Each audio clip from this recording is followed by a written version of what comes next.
If we put in a guaranteed livable basic income program, it will pay for itself and has the potential to reduce poverty rates up to 50% in Canada. For federal MP Leah Gazan, Canada is failing many of its most vulnerable, and her motion 46, shot down by the federal government, to her is a failure to uphold a belief she holds to be true.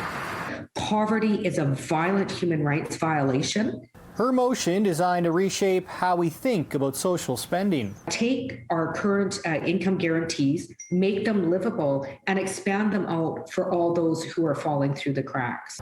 The proposal, vastly different from direct support such as CERB, says the independent parliamentary budget officer. So at its basic, it would provide $16,000 for an individual, an adult individual per year.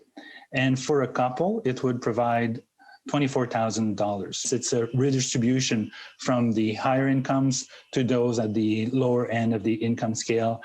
So while the dollars attached may be large, well, the cost we estimate on a gross basis would be about $85 to $93 billion. The PBO says this program does indeed pay for itself due to the tax reallocations, lifting thousands and thousands out of poverty, with Manitoba estimated to see a 62% reduction.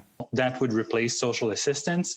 It would also replace the GST credit and a score of other tax preferences, as I said, at both the provincial and federal level. Giroux says the impacts on an individual making around $100,000 could be around $1,500 annually as presented, but Gazan says reducing corporate tax breaks and the like could also help offset the cost of such a program designed to alleviate other financial pressures brought about by poverty. There's high cost to poverty, there's high health costs, there's high justice costs, there's high mental health and trauma costs. For the MP, the time to act for a nation of wealth such as Canada long past, a point further driven home by a deadly winter for the unsheltered this year in Winnipeg. We literally had people dying on the streets. That is not acceptable. That is about a need to make better political choices and ensure that everybody in this country can live with human rights and dignity. In Winnipeg, Jonas Gilbart, City News.